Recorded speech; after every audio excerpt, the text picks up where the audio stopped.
জাগ্রত, এজন্যেই যে এরকম একটি আয়োজনে আমি থাকতে পেরেছি। তার প্রধান কারণ হচ্ছে আমি কলেজের শিক্ষকতা থেকে অবসরে গিয়েছি আজ থেকে 6 বছর আগে।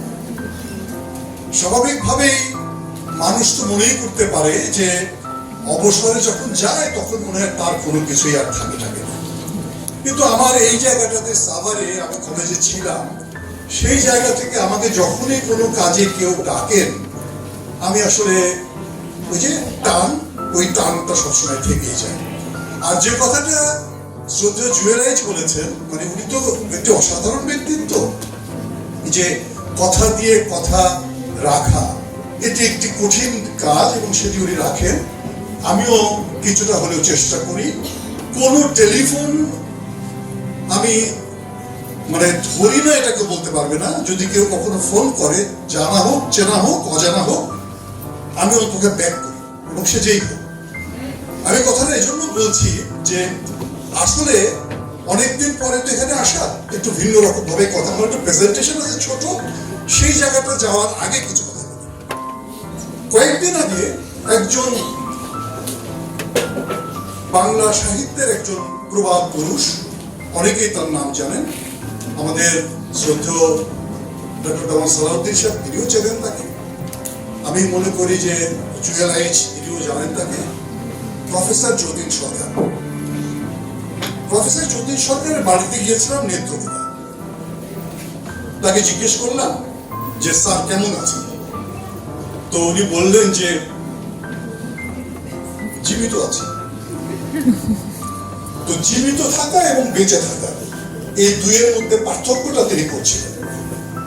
তিনি বললেন যে জীবিত আছি এই দৃষ্টিতে গত 5 বছরের মধ্যে নতুন কিছু লিখতে পারিনি, ওদের জানটা আছে আর কিছু নাই। রবীন্দ্রনাথ যে কয়েকদিন বেঁচেছেন সে কয়েকদিনই লিখেছেন, ওদের রবীন্দ্রনাথ বেঁচেই ছিলেন মৃত্যু পর্যন্ত। এপিজে আবুল কালামের কথা শুনলাম যে তিনি স্টেজে বক্তৃতা দিতে দিতে মারা গিয়েছেন, অর্থাৎ তারা জীবিত না, তারা মানে কি বলা যায় যে বেঁচেই ছিল।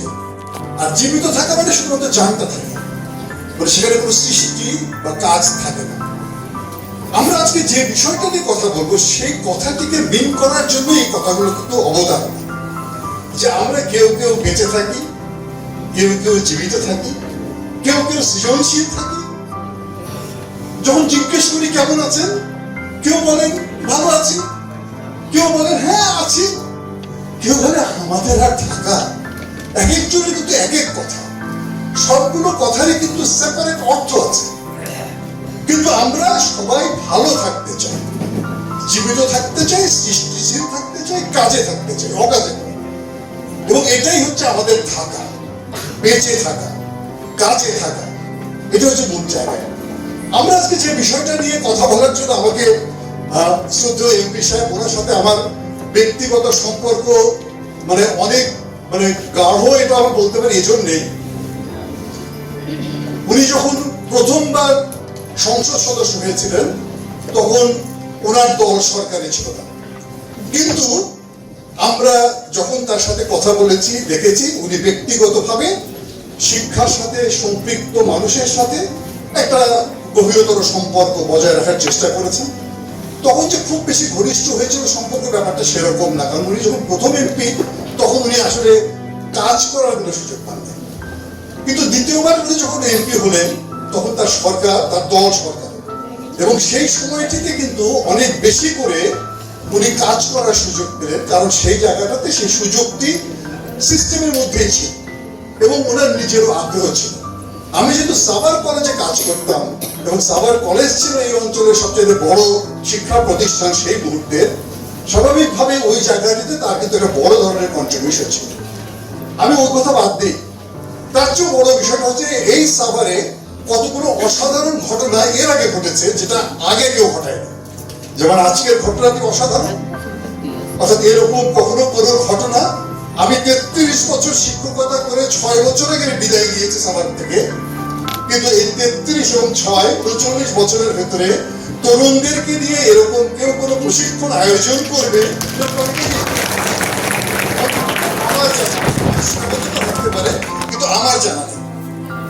আমি সাভারের ঘটনাগুলো ঘটলে জানতাম, সেই জন্য আমি বলছি যে ঘটে না। বাংলাদেশের কথা বলতে পারবো না, আমি আমার টুক বলছি। তারপরে এটি অসাধারণ, অনন্য সাধারণ, মানে এরকম ভাবে হওয়া যায়। সাভারে মানুষ জানতই না যে বাংলাদেশের একজন লোকসাহিত্যের, লোক সংস্কৃতির, বাংলা সংস্কৃতির একজন ব্যক্তি এই সাভারে জন্মগ্রহণ করেছিলেন, দক্ষিণারঞ্জন মিত্র মজুমদার।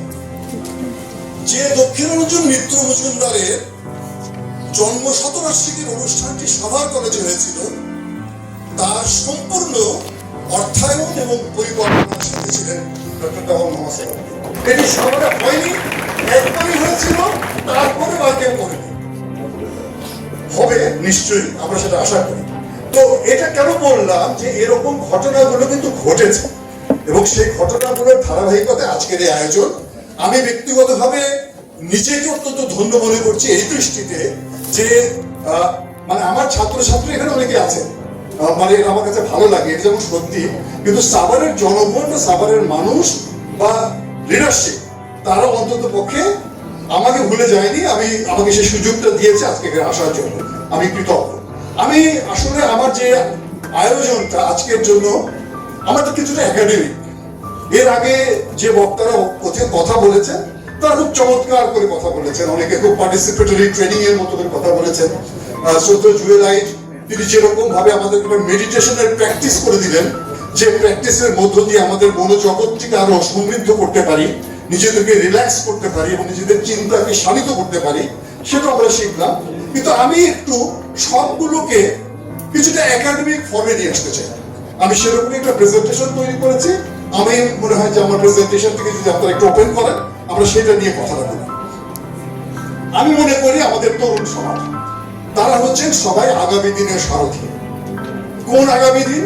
যে দিন আসছে, আগামীকাল, পরশু, তরশু। বাংলাদেশের বয়স যখন হবে 60 বছর, বাংলাদেশের বয়স যখন হবে 70 বছর, বাংলাদেশের বয়স যখন হবে 90 বছর, তখন আজকের যারা তরুণ তারা কিন্তু বাংলাদেশকে নেতৃত্ব দেবে। অতএব তারা হচ্ছেন আগামী দিনের সারথি, তারাই হচ্ছে আমাদের আজকের মানে মূল আয়োজন। পিছনে থাকে। আমরা বলেছি যে তরুণদের জন্য নেতৃত্বের বিকাশ এবং আগামী দায়িত্ব গ্রহণের কর্মশালা। এই কর্মশালাটিকে আমি সেরকম ভাবে দেখতে চাই, আমরা নিজেদেরকে কিভাবে প্রস্তুত করতে পারি। আমরা যদি পরের স্লাইডে যাই, সেখানে আমাদের একটা লক্ষ্য আমরা বলেছি, আজকের তরুণদের আগামী দিনের দায়িত্বশীল নেতা হিসেবে গড়ে তোলা এবং তাদের মধ্যে নেতৃত্বের আগ্রহ তৈরি করা। একটা ইন্টারেস্টিং বিষয় কি, আমরা পরবর্তীতে দেখাবো যে আমাদের দেশের তরুণদের দায়িত্ব গ্রহণের মানসিকতাটা কিন্তু আগের তুলনায় বেড়েছে, আগে কিন্তু কম ছিল। কিন্তু আমরা যদি আমাদের মানে যৌবনের কথা বলি, আমাদের ছাত্র জীবনের কথা বলি, তখন কিন্তু তরুণদের আগ্রহ বেশি ছিল। যখন একটা জলোচ্ছ্বাস হতো, তখন তরুণরা কিন্তু হাজারে হাজার তারা কিন্তু দাঁড়িয়ে পড়ে নিজেরা ত্রাণ সংগ্রহ করতো, ত্রাণ নিয়ে বাইরে যেত। মাঝখানে কিন্তু এটা একেবারে হয়ে গিয়েছিল, এটা হয়ে গিয়েছিল এক ধরনের অন্য রকমের কালচার। কিন্তু আজকের তরুণদের ভিতরে আমরা দেখি আগ্রহটা কম বেশি বাড়ছে, এবং সেজন্যই আমাদের কাছে মনে হয়েছে এই তরুণদেরকে সঠিক পথে আগামীর দিকে নিয়ে যাওয়া দরকার। আমরা পরের স্লাইডে যাই। আমরা এখানে নেতৃত্বের প্যাটার্ন এবং মডেল বলতে আমরা বলছি যে প্রথাগত যে ধারা আছে, সেই ধারা থেকে আধুনিক ধারায় রূপান্তর, এটি হচ্ছে আমাদের মূল জায়গা। নেতৃত্বের একটা প্রথাগত ধারা আছে আর একটা আধুনিক ধারা আছে। প্রথাগত ধারাটা কি আমরা একটু দেখি পরের স্লাইডে।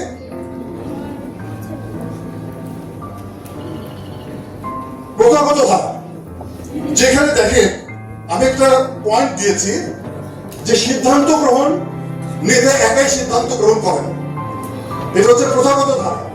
আর আধুনিক ধারাকে বলছে যৌথভাবে সিদ্ধান্ত গ্রহণ করেন। যোগাযোগ হচ্ছে ওপর থেকে নিচ, টপ ডাউন, মূল লক্ষ্য, এবং এখানে হচ্ছে উন্মুক্ত এবং দ্বিপাক্ষিক। প্রথাগততে মূল লক্ষ্য হচ্ছে স্থায়িত্বশীল ও নিয়ন্ত্রণ নিশ্চিত করা, কন্ট্রোল করা। আর আধুনিক যুগে হচ্ছে উদ্ভাবন এবং অভিযোজনশীলতাকে নিশ্চিত করা। আর প্রথাগত ধারায় সম্পর্ক হচ্ছে পদমর্যাদা ভিত্তিক দূরত্ব, আর আধুনিক পন্থায় হচ্ছে আস্থা এবং সহযোগিতার সম্পর্ক। একটা জিনিস খুবই ক্লিয়ার, আগের দিনের নেতা বা আগের দিনের নেতৃত্ব সবসময় কিন্তু মনে হয় যেন নিজে থেকে সমস্ত কিছু করবেন, অন্যকে করতে দেবেন না, অন্যকে বাধ্য করবেন তার কথাকে অনুসরণ করার জন্য। আর বর্তমান যুগ বলছে, আগে বলছে করো, আর এখন বলছে আসো করি। মানে করো না, আসো করি, মানে আমরা নিজেরাই করবো এবং আমরা নিজেরা পার্ট হয়ে যাবো এই লিডারশিপে। এবং এটাই হচ্ছে মূল জায়গা। এবং আমরা মনে করি যে আমাদের নেতৃত্বের যে প্রথাগত যে জায়গাটি আছে, সেই প্রথাগত জায়গা থেকে কিন্তু নতুন ধারা একটা ট্রান্সফরমেশন সেটা কিন্তু শুরু হয়েছে। চারটি প্রধান ধারা আছে, প্রধান স্টাইল আছে। একটা হচ্ছে ট্রান্সফরমেশনাল, যেখানে ভবিষ্যৎ স্বপ্ন দেখায় এবং দলকে অনুপ্রাণিত করে বড় পরিবর্তনের দিকে নিয়ে যাওয়ার জন্য। এটা হচ্ছে নেতৃত্বের একটা স্টাইল। আর একটা স্টাইল হচ্ছে সার্ভেন্ট। নেতা এখানে সেবকের ভূমিকা, দলের সদস্যদের প্রয়োজনে সে তার প্রধান কাজটা করে, দলের সদস্যদের প্রয়োজনটা মেটানোর কাজটাই সে করে। লাস্টে তৃতীয়টা হচ্ছে ডেমোক্রেটিক, দলের প্রতিটি সদস্যের মতামতকে সমান গুরুত্ব দিয়ে সিদ্ধান্ত গ্রহণ করে। এবং লাস্টেরটা হচ্ছে সিচুয়েশনাল। সিচুয়েশনাল বলতে বোঝাচ্ছে পরিস্থিতি এবং সদস্যদের দক্ষতা অনুযায়ী নেতার স্টাইল পরিবর্তন করেন। আপনারা কিছুক্ষণ আগে যে কমিউনিকেশনটা দেখেছেন, পরিস্থিতি ভিত্তিক কমিউনিকেশন, পার্সনকে চিন্তা করে, ব্যক্তিকে চিন্তা করে এক এক রকম কমিশন হয়েছে। বর্তমান যুগের নেতৃত্বটা হচ্ছে সিচুয়েশনাল। যখন যে সিচুয়েশন সামনে আসবে, সেই সিচুয়েশনকে সামনে রেখেই আমাকে কাজটা করতে হবে। আমি কোনো প্রথাগত সিস্টেমে একেবারে ওই যে ট্যাবলেট খেয়ে যেমন নাকি ভালো গল্পকার বা শিক্ষক হওয়া যাবে না, সেরকম ট্যাবলেট খেয়ে কিন্তু বড় নেতা হওয়া যাবে না। এটা প্রতিনিয়ত নিজেকে একটা চর্চার মধ্যে রাখতে হবে। এবং সেই জিনিসটা আমরা বলার চেষ্টা করেছি নেতৃত্বের প্রধানত যে চারটি স্টাইল, সে চারটি স্টাইল আমরা যেটা দেখতে পাই। তারপরে আমরা যদি যাই, এখানে দেখেন স্টাইল প্রয়োগের কার্যকারিতা। আমরা যে স্টাইলটা দেখেছি এর মধ্যে প্রথমটা হচ্ছে একনায়কতন্ত্র। খেয়াল করেন, একনায়কত্ব, দ্বিতীয়টা হচ্ছে প্রথাগত, তৃতীয়ত হচ্ছে সিচুয়েশনাল।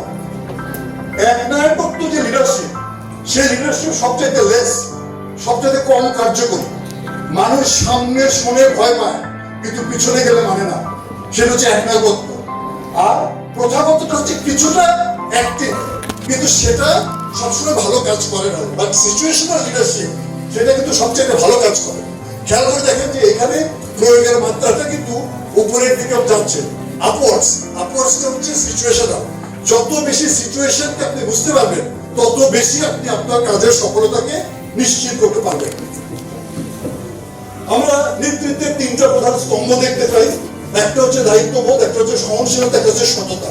ব্যাখ্যা করার খুব একটা দরকার নাই। দায়িত্ববোধ হচ্ছে নেতাকে অবশ্যই দায়িত্ব নিতে হবে। নেতা সবসময় মানে ফুল দলের দায়িত্বটা নিজে গ্রহণ করবেন এবং সকলের পক্ষে কাজ করবেন। তবে নেতাকে আবার সহনশীল হইতে হবে, অন্যের কথা শুনতে হবে, অন্যের আবদার শুনতে হবে, অন্যের বিষয়ে তাকে কিছুটা সহ্য ক্ষমতা বাড়াতে হবে। সবসময় কিন্তু মনে রাখতে হবে যে আমি আমার কথাটাই সবাই শুনবে, এটা কিন্তু একমাত্র কথা না। আর শেষে হচ্ছে সততা। এইটা কিন্তু আমাদের দেশে সবসময় একটা বড় সংকট, যে নেতৃত্বের ভেতরে সততা।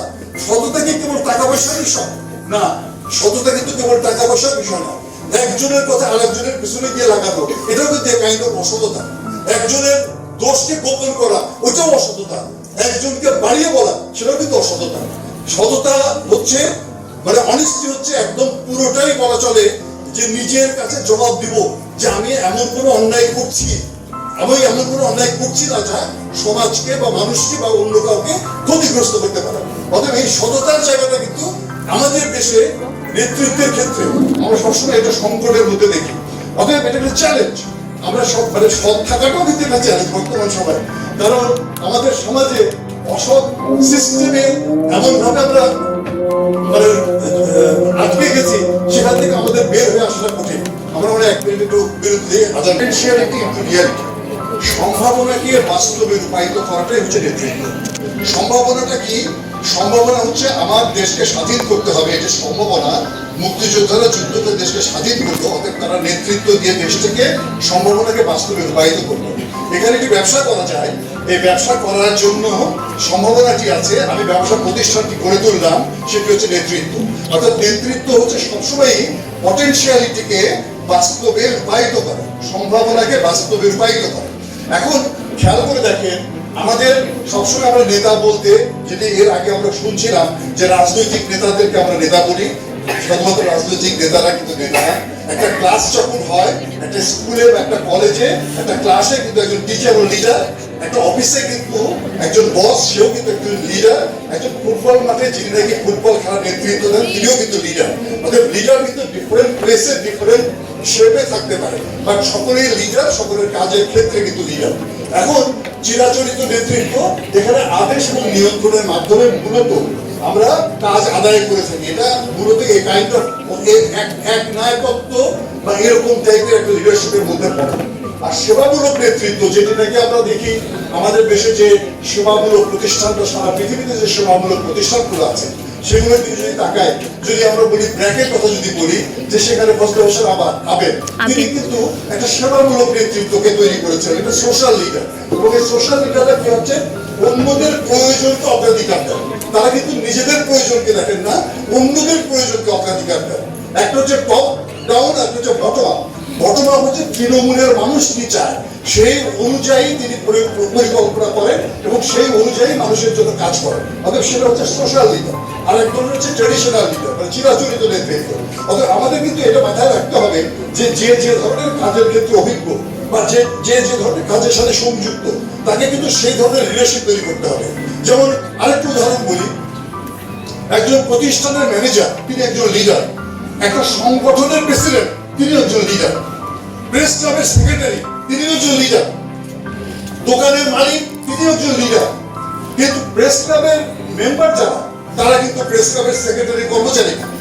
অতএব ওইখানে সেক্রেটারি সাহেব তার সদস্যদের সাথে যে বিহেভ করবেন, দোকানের মালিক আর দোকানের কর্মচারীর সাথে বিহেভটা একরকম হবে না। অতএব এটাই কিন্তু মূলত জায়গা যে লিডারকে তার নিজের যোগ্যতা অনুযায়ী, নিজের কাজের ক্ষেত্র অনুযায়ী অন্যকে দিয়ে কাজ করিয়ে নেওয়ার কৌশল আয়ত্ত করতে হয়। কখনো অর্ডার দিয়ে কাজ করিয়ে নেয়, কখনো তাকে কনভিন্স করে কাজ আদায় করে নেয়। দু রকমের জিনিস কিন্তু দু রকমের। আর্মিতে খেয়াল করে দেখেন, সেনাবাহিনীতে ডু অর ডাই, করণ হয় মরণ। অর্থাৎ ওই জায়গায় কোনো রকমের যুক্তি তর্কের বিষয় থাকে না। কমান্ডিং অফিসার যেটা বলবেন অন্যকে সেটা করতে হবে। বা সোশ্যাল লিডারের ক্ষেত্রে বা সামাজিক নেতার ক্ষেত্রে এই স্কোপটা নাই, সেখানে কিন্তু যুক্তি দিয়ে, বুদ্ধি দিয়ে, বুঝে শুনে কাজের কথা বলতে হবে। তাহলে এই যে লিডারশিপের প্যাটার্ন, লিডারশিপের যে স্টাইল, সেটা কিন্তু ডিপেন্ড করে বিভিন্ন জায়গার উপর, বিভিন্ন পরিস্থিতির উপরে। অতএব আমাদেরকে এটা কিন্তু মাথায় রাখতে হবে যে আমি কোন জায়গায় কাজ করছি, কাদেরকে নিয়ে কাজ করছি এবং তাদের প্রেক্ষাপটে আমি কি ধরনের লিডারশিপটাকে কায়েম করবো। আবার ধরেন যে কর্পোরেট লিডারশিপ এবং পরেরটা কর্পোরেট লিডার এবং সামাজিক লিডার, সেখানেও কিন্তু কিছু পার্থক্য আছে।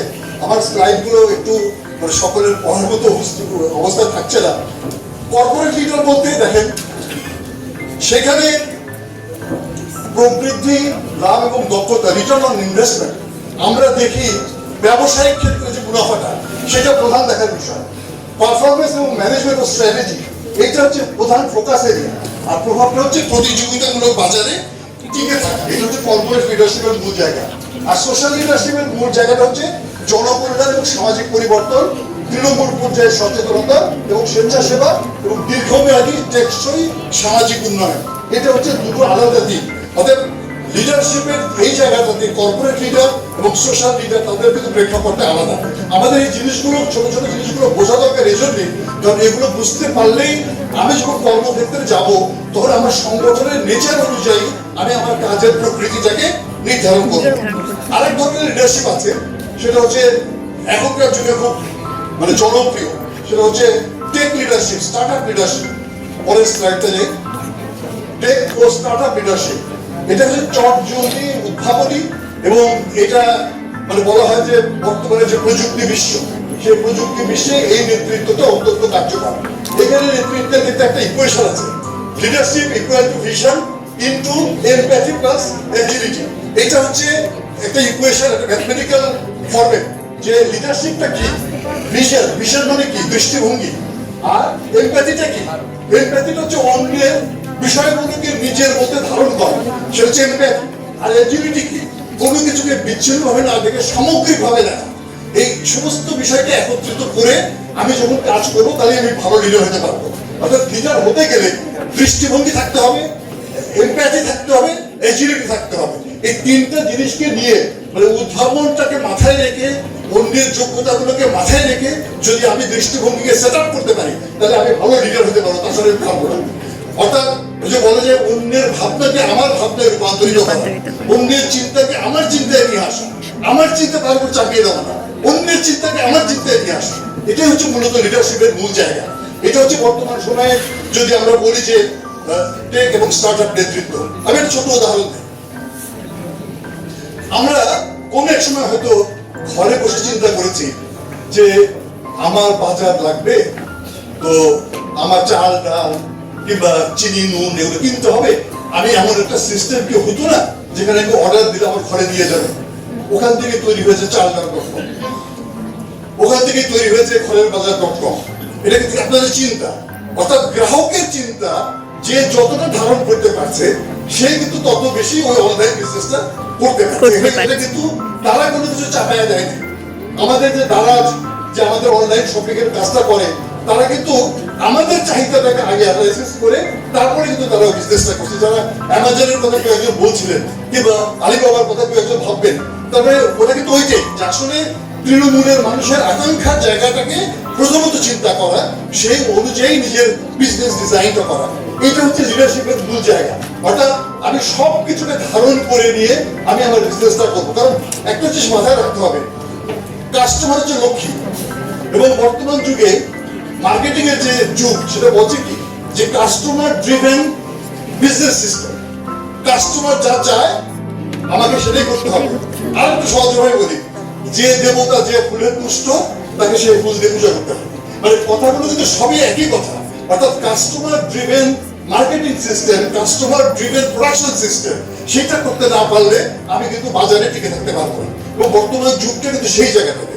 এখন আমরা যারা ইয়াং ছেলে পেলে বেরোচ্ছি ইউনিভার্সিটি থেকে কলেজ থেকে পাশ করে, তাদের কিন্তু ওই নিজেদের ওই যোগ্যতাই তৈরি করতে হবে যাতে বাজারে যারা ক্লায়েন্ট আছে অর্থাৎ যারা নাকি এমপ্লয়ার, তারা কি চায় আমি সেই যোগ্যতা নিয়ে তাদের সামনে যেতে পারি কিনা। যদি তা না পারি তাহলে আমি নিজেকেও সেল করতে পারবো না। আপনি যেমন একটা প্রোডাকশন তৈরি করেও সেল করতে পারবেন না, আপনি নিজে কিন্তু প্রোডাক্ট তৈরি হয়েও নিজেকে সেল করতে পারবেন না যদি অন্যের যোগ্যতা আপনি নিশ্চিত করতে না পারেন। তাহলে এটাই হচ্ছে মূল জায়গা।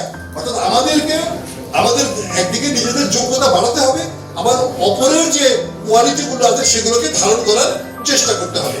তো আমরা যে পরেরটাতে এটা ওই এমপ্যাথি এবং অ্যাজিলিটি নিয়ে আমি বলছিলাম একটু। জাস্ট এটা আপনারা যদি একটু গুগল করেন বা একটু যদি উইকিপিডিয়াতে যান তাহলে এগুলোর মূল অর্থটা খুঁজে পাবেন। আমি এখানে লিখেছি, আমি এখানে পড়া যাচ্ছে না যেহেতু অর্থনীতিতে আমি যাচ্ছি না। পরেরটাতে চাই নেতৃত্বের চ্যালেঞ্জ এবং উত্তরণ। চ্যালেঞ্জ এবং উত্তরণের এই জায়গাটাতে আমি যে কথাটা বলতে চাই যে কোনো বাধা থাকবে, কিন্তু বাধাকে সুযোগে রূপান্তরিত করা এই কৌশলটা আমাদেরকে শিখতে হবে। সব চ্যালেঞ্জকে সুযোগে রূপান্তরিত করা যায় সম্ভব। আমরা জানি যে আমাদের দুটো অ্যানালাইসিস আছে। এই দুটো অ্যানালাইসিস হচ্ছে আমরা যারা মানে পড়েছি বিভিন্ন জায়গায় দেখেছি।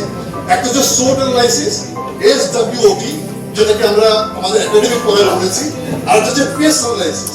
SWOT অ্যানালাইসিস হচ্ছে strength, weakness, opportunity and threats. আর PES অ্যানালাইসিস হচ্ছে political, economical, socio cultural and technological. এই পরিবর্তনগুলোকে যদি আমরা মাথায় রাখতে পারি তাহলে পরে কিন্তু আমাদের পক্ষে যে কোনো পরিকল্পনা করা সহজ। এবং ওই যে বললাম যে প্রথমত বাধাকে সুযোগে রূপান্তরিত করা, এই বাধাকে সুযোগে রূপান্তরিত করার কাজটা আমাদের করতে হবে। এবং সেই জায়গাটাতে সমস্যাগুলো কোথায় দেখেন, বাংলাদেশের তরুণদের ক্ষেত্রে যদি আমরা বলি যে সমস্যাটা কোথায়, সবচেয়ে প্রধান সমস্যা হচ্ছে সিনিয়রিটি বায়াস। যে আমাদের বয়স্ক মানুষজন তরুণদেরকে পাত্তাই দিতে চায় না, ছেলে বেরোলে কি বুঝে। এবং তরুণদের কিন্তু একটা বড় সংকট, তারা বড়দের সামনে গিয়ে দাঁড়াতে পারে না, কারণ তাদের ওই যোগ্যতা তারা তৈরি করতে পারে না, তারা নিজেদের ক্যাপাসিটিকে তৈরি করতে পারে না। আর বড়রা ওই যে অ্যাপ্রিসিয়েশন করে না, তারা তাদেরকে প্রথম চোটেই একটা নেতিবাচক জায়গা থেকে যায় দাঁড় করিয়ে দেয়। অথবা এই যে সিনিয়রিটি, জুনিয়রিটি বা জেনারেশনের যে গ্যাপ, এই গ্যাপটা হচ্ছে আমাদের মানে সবচেয়ে প্রধান সমস্যা। হচ্ছে এই বাংলাদেশের নেতৃত্ব, তরুণ নেতৃত্বের বিকশিত হওয়ার ক্ষেত্রে প্রধান চ্যালেঞ্জ। দ্বিতীয়টা বলছি যে তহবিলের অভাব। এবং এটা খুবই দুঃখজনক এবং মানে বাস্তব। যারা ব্যবসা করে তারা জানে আমাদের বাংলাদেশের ব্যাংকিং সিস্টেমে তরুণরা একটা নতুন উদ্যোগ গ্রহণ করবে, তার জন্য তার কোনো ফান্ডের ব্যবস্থা নেই। বাবার জমি নাই কিংবা বাবা টাকা দেয় না, কারণ ছেলের এসে ভরসা পায় না, ওই তো সিনিয়রিটি গ্যাপ আছে, জেনারেশন গ্যাপ আছে। আবার একটা ছেলে ভালো যোগ্যতা নিয়ে গেল, বাংলাদেশ ব্যাংক বলে তোমার জমির গ্যারান্টি নিয়ে আসো, একটা বাবা গ্যারান্টি দেয় না, ওই ছেলের গ্যারান্টি দেওয়ার মতো বাবাও নাই, ভাইও নাই, বোনও নাই, প্রথমে ছেলে ব্যাংকের থেকেও টাকা পায় না। এবং কে পায়? বাংলাদেশের যত বড় বড় মানে স্টার্ট আপ তৈরি হয়েছে, আপনার খবর নিয়ে দেখেন, আমাদের দেশের সচিবদের ছেলে পেলে, মন্ত্রী মিনিস্টারদের ছেলে পেলে, তারা হচ্ছে এক ধরনের প্রভাব নিয়ে তারা বাংলাদেশ ব্যাংকের থেকেও অন্য জায়গাতেও টাকা কালেকশন পায়। এবং এই সিস্টেমটা ভাঙা দরকার, যে কিভাবে আমাদের স্টার্ট আপের জন্য একসময় আমাদের একজন ব্যাংকার লুৎফর রহমান সরকার, আপনারা অনেকে নাম জানেন, যে উনি সোনালী ব্যাংকের এমডি ছিলেন, উনি একসময় বিকল্প বলে একটি প্রজেক্ট তৈরি করেছেন এবং যারা নাকি ইউনিভার্সিটি গ্রাজুয়েট তাদেরকে 2 লাখ টাকা থেকে 25 লাখ টাকা পর্যন্ত লোন দিয়েছিলেন, যে তারা কেউ ট্যাক্সি চালিয়ে হোক, কেউ ডেন্টাল ক্লিনিক করে হোক, কেউ কারখানা করে হোক, অনেক তরুণদের কিন্তু কর্মসংস্থানের একটা জায়গা তৈরি হয়েছে। কিন্তু সেই কাজটি কিন্তু কন্টিনিউ করে না, এখন পর্যন্ত কাগজে কলমে আছে, কিন্তু কাগজে কলমে হলেও আমাদের দেশের দুইটা গ্রুপ কোনোই ঋণ পায় না। একটা হচ্ছে ইয়ুথরা পায় না, আর হচ্ছে উইমেনরা পায় না। উইমেনরা কেন পায় না? কারণ উইমেনদের জমি জমার গ্যারান্টি দিতে হয় আইদার বাবা মাকে বা তার হাজবেন্ডকে, তারা দিতে রাজি না, তারা তাদের সম্পত্তি হস্তান্তর করে না, এবং যে কারণে উইমেন ফান্ডগুলো আনইউটিলাইজ থাকে, এবং একই সাথে আমাদের ইয়ুথদের ফান্ডটাও কিন্তু আনইউটিলাইজ থাকে। এই জায়গাগুলোতে আমাদের সিস্টেম নিয়ে কাজ করা দরকার, যাতে ভবিষ্যতে আমরা এগুলো কিন্তু সরকারের কাছে বা অন্যদের কাছে কথা বলতে পারি। আর তরুণরা যদি এগুলো নিয়ে জানে, তাহলে তারাও কথা বলতে পারে, তারাও অ্যাডভোকেসি এবং অন্যান্য কাজগুলো করতে পারে। একটা জিনিস হচ্ছে, তরুণদের একটা সমস্যা হচ্ছে তারা মানসিক চাপের মধ্যে থাকে। তারা 2 রকমের মানসিক চাপ, একটা হচ্ছে না জানার কারণে অন্যের কথাকে সহ্য করতে পারে না এবং সে কারণে তাদের একটা মানসিক চাপ থাকে। দ্বিতীয়ত একটা মানসিক চাপ থাকে, এত বেশি জিনিস তারা নিজেদের মতো মনে করে যে তখন ওই মানে দেশের দায়িত্ব, জাতির দায়িত্ব পালন করতে গিয়ে নিজের দায়িত্ব পালন করা হয় না। এটাও কিন্তু এক ধরনের চাপ। আমাদের একটা ব্যালান্স মানে চাপ নেওয়ার মতো সক্ষমতা থাকতে হবে। আমি কতটুকু নিতে পারবো সেইটুকু চাপ আমি দেবো। আমরা কিন্তু যে ড্রিম, স্বপ্ন দেখার সময় অনেক বড় বড় স্বপ্ন দেখতে গিয়ে আমাদের এই সংস্থায় সংকট তৈরি হয়। একটা জিনিস মাথায় রাখতে হবে, এটা 11 তলা, এই 11 তলায় উঠতে আমাদের লিফট লাগে, এটা সত্যি কথা। আমি যখন সর্বোচ্চ জায়গায় যাবো তার জন্য লিফট লাগবে, কিন্তু লিফটে যাওয়ার অভ্যাস প্রথম চোটে না করে সিঁড়ি দিয়ে দিয়ে প্রথমে 1 তলা, তারপরে 2 তলা, তারপরে 3 তলা, এরকম করে চেষ্টা করা উচিত। আমাদের সকলেরই কিন্তু খুব দ্রুত বড় লোক হওয়ার ইচ্ছা, খুব দ্রুত বড় জায়গায় যাওয়ার ইচ্ছা। সেই জায়গাটা থেকে একটু নিজেদেরকে চেষ্টা করা যে আমি অল্প অল্প করে একটু সামনের দিকে যাই, এই যে সিঁড়ি, একটা করে সিঁড়ি যাবো, একটু করে উপরে উঠবো, এরকম ভাবে যদি চিন্তা করি তাহলে নিশ্চয়ই আমরা অনেকের চেয়ে বেশি সফল হতে পারবো। আমাদের জীবনের সফলতা অর্জন করতে চাইলে কখন থেকে চেষ্টা করতে হবে, মানে যেটা নাকি জুয়েলাইজ দেখালেন যে আমি একটা ড্রিমকে সামনে রেখে আগাবো, সেই ড্রিমটা কিন্তু কেউ 70 বছর বয়সে শুরু করে, সেই ড্রিমটা শুরু করে তরুণদের বয়সে, যাতে ওইখান থেকে সে নিজেদেরকে তৈরি করতে পারে। সে তার সামনে 20 বছর সময় থাকে, 30 বছর সময় থাকে, 40 বছর সময় থাকে উপরে ওঠা।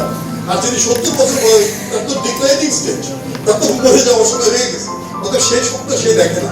অর্থাৎ আমাদের তরুণদেরকে ওই কম বয়সের থেকে ওই অভ্যাসটা শুরু করতে হবে, যাতে তারা উপরের দিকে ক্রমান্বয়ে উঠতে পারে। আমি শেষ পর্যায়ে যাই একটু কথা বলে, যে এই জায়গাটাতে আরেকটা মানে বড় গ্যাপ আছে, সেটা হচ্ছে লাস্টে যেটা বলছি, অভিজ্ঞতার গ্যাপ। আমাদের অনেকের ভিতরে অনেক অভিজ্ঞতা থাকে না বলে কিন্তু আমরা মুখ থুবড়ে পড়ে যাই, অনেক সময় কিন্তু ধাক্কা খাই। তবে ওই কথাটা কিন্তু মাথায় রাখতে হবে, যেটা আমি মনে করি যে ওই আবুল কালাম আজাদ, এপিজে আবুল কালাম আজাদের কথা, যে সবটাই হচ্ছে আমার লার্নিং, শিক্ষা।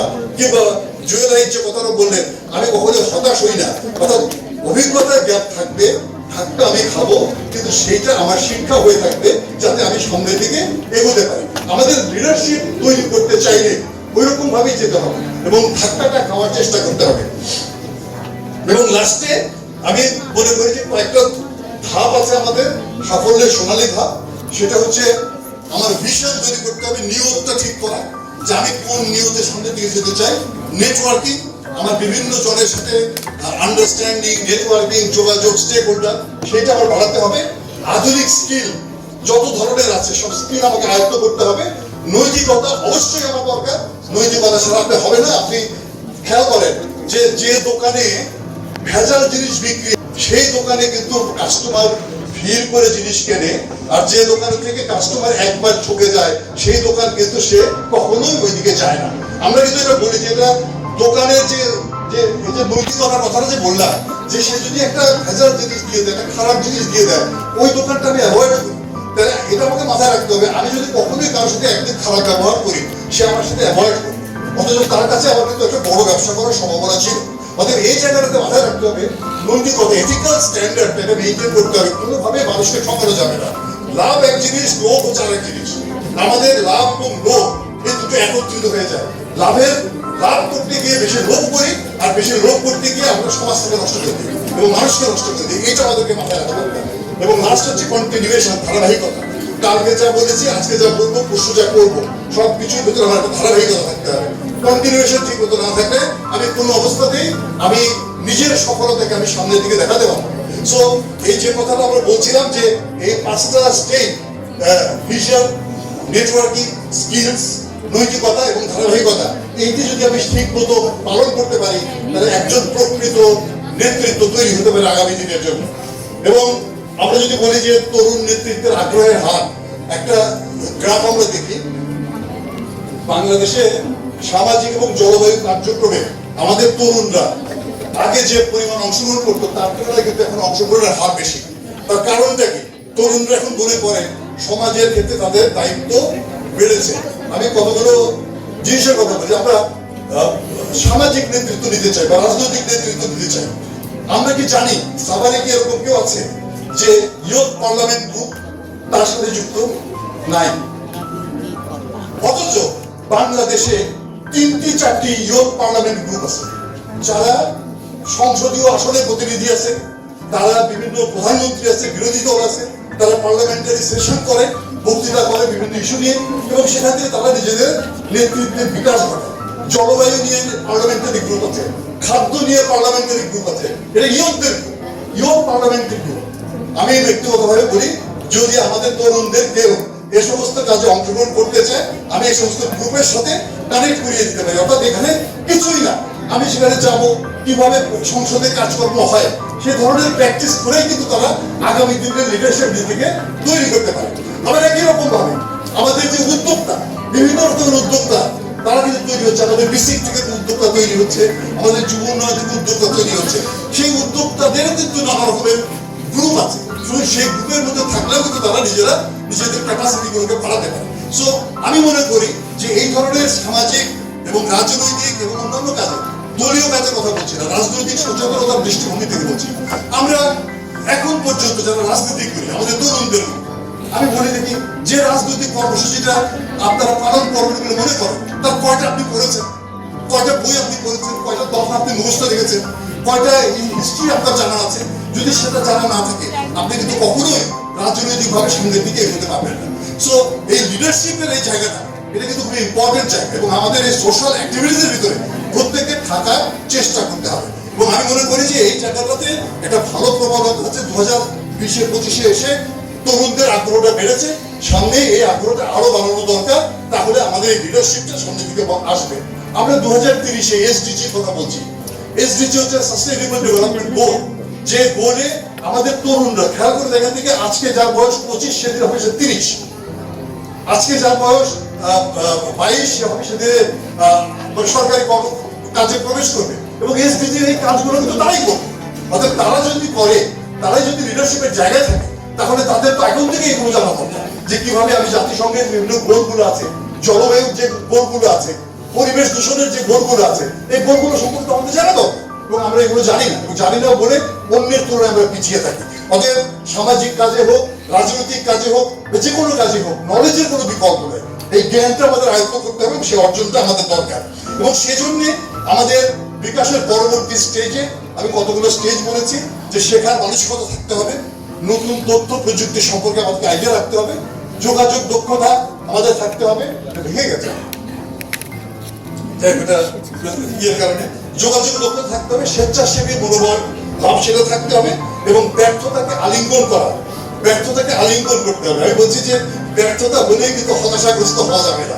ব্যর্থতা আসলে ওইটাকে শিক্ষার জায়গা, ওটা মাথায় রেখে ওটাকে আলিঙ্গন করে নতুন করে নিজের কর্ম পরিকল্পনাটা ঠিক করতে হবে। আমি একটা কথা বলে শেষ করি, যে এই যে দেশ, বাংলাদেশের বয়স হচ্ছে এখন 54 বছর, 55 বছর, হ্যাঁ 55 বছর, এবং 55 বছরে এই দেশ এখনো কিন্তু সমৃদ্ধির ধারায় যায়নি। এখনো নানা রকমের সংকট, আমরা এখনো নাবালকত্ব থেকে সাবালকত্ব অর্জনের জায়গাও কিন্তু চাই। কিন্তু আমাদের সামনে যে তরুণ প্রজন্ম আছে তাদেরকে কিন্তু এই দায়িত্বটা নিতে হবে, দেশটাকে কিভাবে সামনের দিকে এগিয়ে নিয়ে যাওয়া যায়। এবং সেই দিকে এগিয়ে নিয়ে যাওয়ার জন্য আমার সমস্ত লিমিটেশনস গুলোকে স্টাডি করে নিজেদের ভিতরে সেই দক্ষতাগুলোকে তৈরি করতে হবে, এবং সেটা তৈরি করতে পারলেই কিন্তু আমি দেশকে নেতৃত্ব দিতে পারবো। আমি নিজেকেই ঠিক মতো চালাতে পারি না, বাসে উঠে কন্ট্রাক্টরের সাথে মারামারি আরম্ভ করে দিই। আমি নিজেই ফুটপাতের দোকান, তাকে আমি মানে রাস্তা চলাচলের পথটা রাখার ব্যবস্থা করি না, কিংবা আমি নিজে একটা কি বলা যায় যে এক ঠোঙা চিপস খেয়ে রাস্তার উপর ফেলে দিয়ে চলে গেলাম, তাহলে কিন্তু আর পরিবর্তন হবে না। এই যে প্লাস্টিকের বোতল, আমি মাননীয় এমপি মহোদয়কে সামনে কি অনুরোধ করবো, এই প্লাস্টিকের বোতল আপনি আর দিবেন না, কারণ মাইক্রোপ্লাস্টিক শরীরে কি পরিমাণ দূষণ করছে আপনি ডাক্তার সরকার ভালো জানেন। আমরা অন্য কোনো পন্থায় আমরা ওই জায়গায় ওয়ান টাইম ইউজের যে গাছ রাখবো, আমাদের ওখানে এক জায়গায় পানি থেকে আমরা সবাই পানি নিয়ে নেব। আমি বলতেছি কি জন্য, কারণ এইটাকে অ্যাভয়েড করতে হবে। এই প্লাস্টিক দূষণ আমাদের কৃষি জমিকে নষ্ট করে দিয়েছে, পানিকে নষ্ট করে দিয়েছে, খালবিলকে নষ্ট করে দিয়েছে। সো আমাদের এই জায়গাগুলোকে একটু পরিবর্তন করা দরকার। আমি মনে করি আগামী বাংলাদেশ আপনাদের হাতে, আপনাদের মেধা ও সাহস গড়ে তুলবে নতুন সমৃদ্ধ বাংলাদেশ। আজই আমরা শপথ দিতে পারি এবং আমরা সামনের দিকে এগিয়ে যাওয়ার চেষ্টা করতে পারি। আমি বয়সে 66, কিন্তু মনের দিক থেকে এখনো মনে করি যে আমি তরুণ। এই জন্য যে আমার 66 বছর বয়স হলে আমি তরুণ, এবং আপনাদের পথে চলায় আমি যদি কখনো থাকতে পারি আমার কাছে ভালো লাগবে। আর একটা কথা বলে শেষ করবো, দেখেন মানে সবচেয়ে বড় কথা হচ্ছে যে আমাদের আমি যে কথাটা বলেছি, আমাদের ড্রিম, আমাদের স্বপ্ন যত বড় হবে আমাদের মন তত বড় করতে হবে। একটা কথা বলে রাখা ভালো যে একজন মানুষ আকাশের সমান মন না হলে, সাগরের সমান মন না হলে সে কিন্তু ভালো জায়গা তৈরি করতে পারবে না। এই উদার মনটা আমাদের সবই দরকার। আমাদের বিভিন্ন সম্প্রদায়, বিভিন্ন গোষ্ঠী, বিভিন্ন ব্যক্তি, বিভিন্ন পেশা, সকলের সাথে একটি সমৃদ্ধ সম্পর্ক তৈরি করে নিয়েই কিন্তু আমাদেরকে সামনের দিকে এগোতে হবে। আমি আমার কথা অফিসিয়ালি শেষ করব। যদি কারো কাছে কোনো প্রশ্ন থাকে আমি হয়তো কিছু উত্তর দিতে পারি, যদি সময় থাকে হাতে। আমার কথা শেষ, কারো কোনো প্রশ্ন থাকলে বলতে পারে।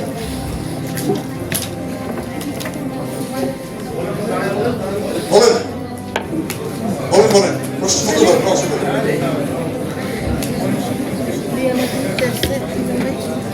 আমি বলি লিডারশিপের স্টাইল দুটো জায়গায়, যুদ্ধের ময়দানে ডিক্টেটরশিপের উপায় নেই। হ্যাঁ বলেন।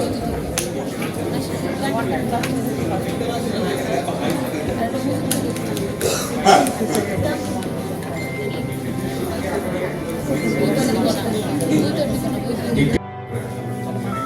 সবার সিচুয়েশনের উপর ডিপেন্ড করে, তারপরে আবার সবার সাথে যে সমঝোতার মাধ্যমে যে লিডারশিপ, সেটা আর কি অনেক টপ পোস্ট। কিন্তু এখানে স্যার একটা জিনিস আমি একটু ডিফার করি, dictatorship is it always harmful or bad? আমরা আমি আপনার কথার সাথে সম্পূর্ণ একমত। কারণ পৃথিবীতে এরকম অনেক ডিক্টেটর আছে। If dictator is positive, dictatorship is positive. If dictator is not positive, dictatorship is not positive. আর ইফ ওই যে আপনার যে যেটা বলে যে সিচুয়েশনের মাধ্যমে যেটা, ওইটা যদি সবাই ঐক্যমতে না আসতে পারে, তাহলে ওইখানে কিন্তু আপনার কোলাবোরেশন তখন কিন্তু স্থায়ী উন্নয়নটা কিন্তু কম হয়। আচ্ছা, আপনার অভিজ্ঞতা থেকে আপনি বলেছেন, কথা ঠিক আছে। আমি বলছি যে দেখেন কতগুলো জায়গা আছে, আমরা আজকে যাদেরকে নিয়ে কথা বলছি, যে জায়গায় কথা বলছি, সেই প্যাটার্নের কথা যদি বলি, তাহলে এই সমস্ত ক্ষেত্রে সিচুয়েশনাল লিডারশিপ সবচেয়ে বেশি কার্যকর।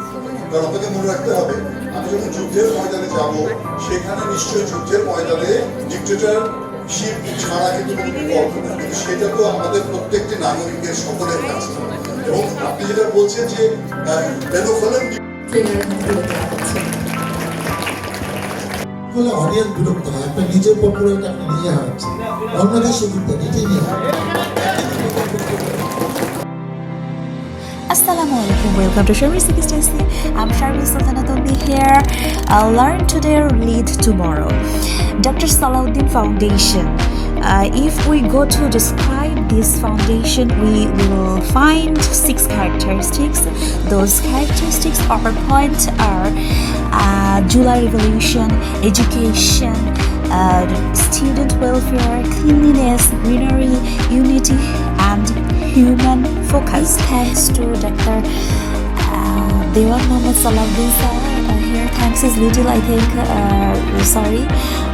Big love and respect and dua for him. I feel very lucky to able to take part in this organization, such a beautiful event. This was incredible, and if you want to know the speaker's speech, I will share the videos, and I think an effective leadership is defined by empowering others. That was I have seen today in our leader Dr. Salahuddin Babu sir. Leading is example and driving positive change through action rather than just words.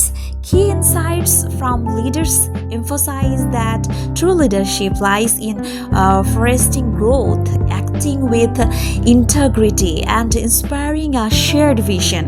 Summarized by quotes like Simon Sinek's "Be the leader you wish you had."